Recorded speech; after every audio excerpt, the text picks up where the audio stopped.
Les vagues. Elles emportent tout vers l'océan. Les dessins écrits sur le sable, les larmes de chagrin, les souvenirs d'enfance. Mais les vagues sont aussi le reflet du passé. Elles sont la mémoire du monde et de tous ces hommes et femmes qui ont marqué notre histoire. Cette histoire, elle nous concerne tous, et nous devons tous la connaître, car sans elle, nous ne serions pas là. Le 6 juin 1944, ces vagues ont emporté les hurlements, les larmes et le sang de tous ces hommes qui ont donné leur vie pour que chacun d'entre nous dans ce pays soit libre. Je voulais voir ces vagues. Voilà pourquoi nous sommes partis sur ces plages, retracer notre histoire, pour ne pas les oublier, leur faire hommage et dire merci.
Le premier jour, nous nous sommes rendus à Caen, et pour ça nous avons dû traverser toute la France.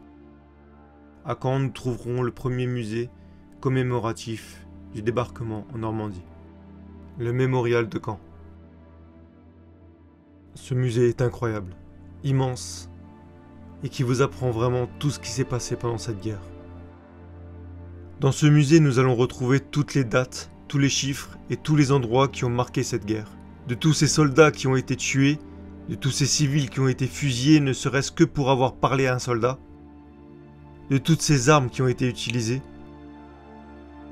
de tous ces endroits horribles où les gens sont morts, ont souffert et ont travaillé de force,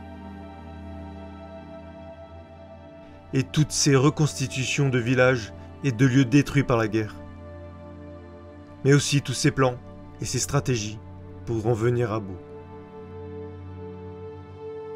Puis nous sommes partis vers le nord, visiter le musée du mur de l'Atlantique.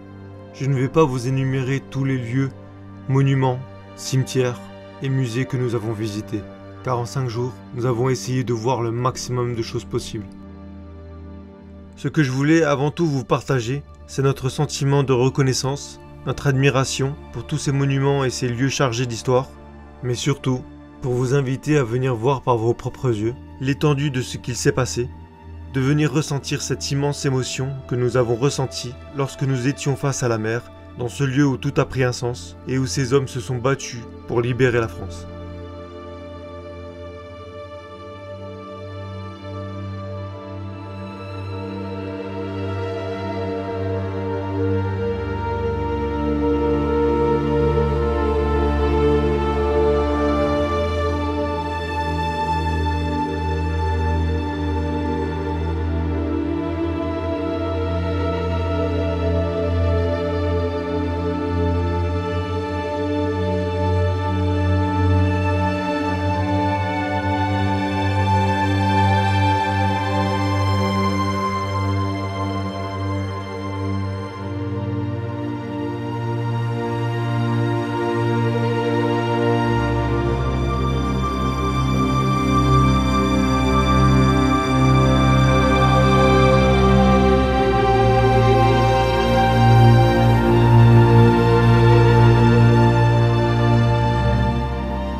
pouvions pas rêver mieux comme endroit où dormir. Nous étions juste à 25 mètres de la Croix de Lorraine, sur les plages de Juno Beach, avec pour paysage la mer à perte de vue. Nous allons passer la nuit ici, au cœur même des plages du débarquement. Autant vous dire que ça nous a fait quelque chose. Nous nous sentions bien, dans un esprit calme et avec un immense respect. Et pour pallier au froid, nous avions une station électrique Blue Yeti AC180 qui nous a permis de nous réchauffer avec un petit radiateur d'appoint et de regarder un film en lien avec le débarquement. Cette station électrique est vraiment efficace, je vous recommande vraiment cette marque, car sans eux, nous n'aurions pas pu passer un aussi agréable voyage.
Ainsi sont commémorées les multitudes d'hommes qui ont donné ce qu'un homme peut donner de plus haut, la vie elle-même pour la cause sacrée de la justice et pour la liberté du monde.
Ce jour-là, nous sommes allés voir le musée du débarquement. Nous savions déjà pas mal de choses sur cette histoire, mais nous ignorons complètement tout ce qui s'est produit les jours suivants. Cette ingénierie, cette structure, cette ville qu'ils ont construite sur la mer, qui a servi à débarquer des centaines de milliers de tonnes de matériel, de véhicules et de personnel.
Avant de reprendre la route, nous avons pris pour habitude de faire un petit rituel.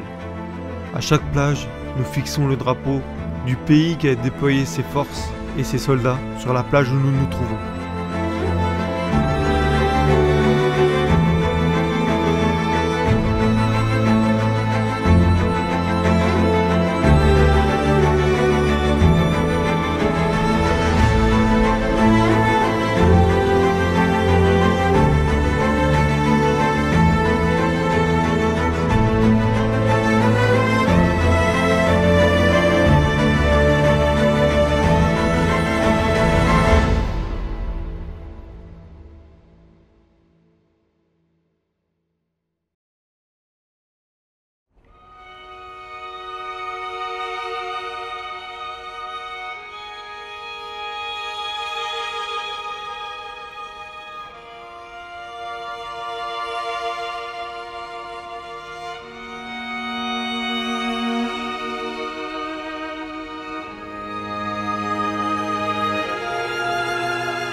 Après nous être levés sur la plage la plus meurtrière du débarquement, nous nous sommes rendus dans un musée incroyable. Certainement le plus beau musée que j'ai vu de ma vie. Le Overlord Museum Omaha Beach.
À Omaha Beach, on a vu énormément de choses, notamment le cimetière américain, mais encore beaucoup d'autres choses que je ne vais pas vous mettre en image car je vous invite vraiment à aller voir. Mais il y a un endroit qu'on voulait vraiment voir. Alors on profite encore un peu du lieu, des plages. On installe le drapeau américain aux côtés des siens. Et puis on prend la route. Direction la Pointe du Hoc.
Notre aventure touche bientôt à sa fin. Mais il nous reste encore une plage. Nous partons sous une pluie battante pour rejoindre notre petit logement occasionnel. Il a plu toute la nuit. Au matin, je me prépare comme si j'allais au défilé. Je prends un bon petit thé et je recharge la Blue Yeti. Avec tout ce qu'on a branché dessus, téléphone, tablette, chargeur, drone et même chauffage. La station est encore à 60%. Mais on décide quand même de la recharger pour pouvoir être tranquille pour le retour si jamais on s'arrête. On perd pas trop notre temps avec les TIG et on part dans la foulée. On a beaucoup de choses à voir. Avec le temps qu'il fait dehors, on imagine bien l'épreuve que ça devait être, dans ce décor boueux, chaotique et pluvieux.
Avant de quitter cette plage, je voulais remercier tous ces soldats qui se sont battus pour nous, qui ont donné leur cœur et leur sang pour que notre pays soit libre.